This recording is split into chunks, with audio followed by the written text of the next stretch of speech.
Hello दोस्तों, स्वागत है आप सभी का हमारे चैनल हिंदी साहित्य साधना में।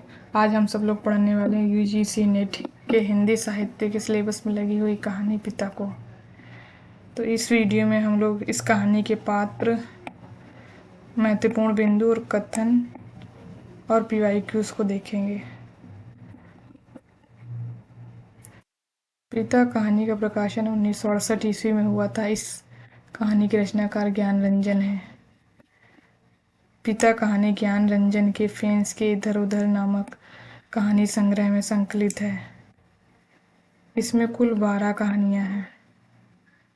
पहली कहानी है दीवा स्वप्नी, दूसरी कलह, तीसरी खलनायिका और बारूद के फूल, चौथी आत्महत्या, पांचवी सीमाएं, छठी फेंस के इधर उधर, सातवीं शेष होते हुए, आठवीं पिता, नौवीं एक नमूना सार्थक दिन, 10वीं दिलचस्पी, 11वीं छलावा, 12वीं संबंध। ज्ञान रंजन के अन्य कहानी संग्रह फेंस के इधर उधर 1968, यात्रा 1971, क्षणजीवी 1977, सपना नहीं 1977। कहानी के पात्र सुधीर पिता, देवा कप्तान भाई, दादा भाई और इस कहानी के और अन्य पात्र हैं जैसे माँ, दादी माँ और बहन।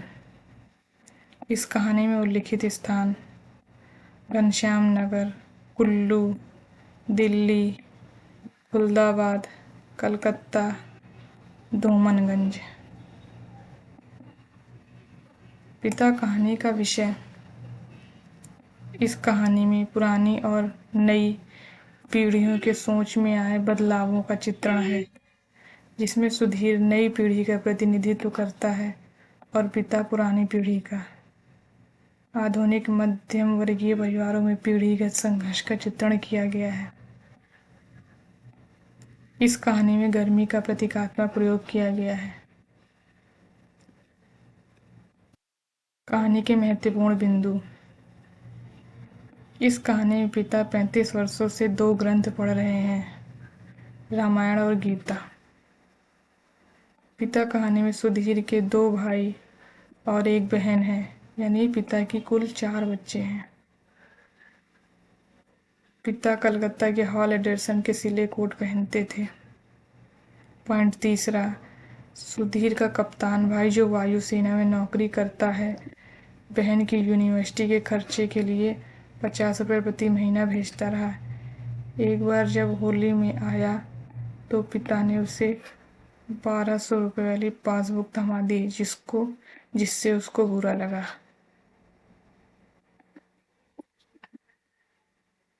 पिता कहानी में पिता का परिवार घनश्याम नगर में रहता था। पेडेस्टल यानी पंखा दादी अम्मा के लिए लगता है। दादा भाई ने अपनी पहली तनख्वाह से गुसल खाने में एक शावर लगवाया। और लास्ट पॉइंट, कुल्लू के सेब और दिल्ली एम्पोरियम की धोतियों का जिक्र इस कहानी में किया गया है। कहानी के महत्वपूर्ण कथन। पहला कथन है, गर्मियों में 11:30 का कोई विशेष मतलब नहीं होता। दूसरा कथन है, उसका युवापन एक प्रतिष्ठा की जिद कहीं चुराए बैठा है। वह इस प्रतिष्ठा के आगे कभी बहुत मजबूर, कभी कमजोर हो जाता है और उसे भुगत भी रहा है। तीसरा कथन है, आप लोग जाइए ना भाई, कॉफी हाउस में बैठिए, झूठी वैनिटी के लिए बेरा को टिप दीजिए। रहमान के यहाँ 1.5 रुपए वाला बाल कटाइए, मुझे क्यों घसीटते हैं। उन्हें आधुनिक सुख सुविधाओं की चाहत नहीं थी। अगला पॉइंट है, वे दूसरों की लाई हुई चीज़ों की श्रेष्ठता से प्रभावित नहीं होते थे।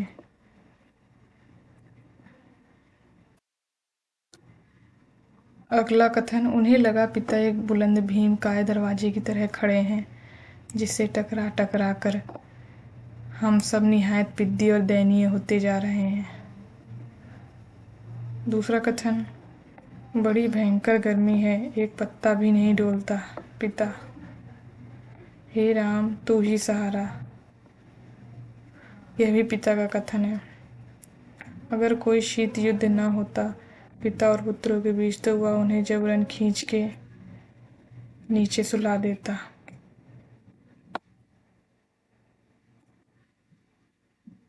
तो धन्यवाद दोस्तों फॉर वॉचिंग माय वीडियो।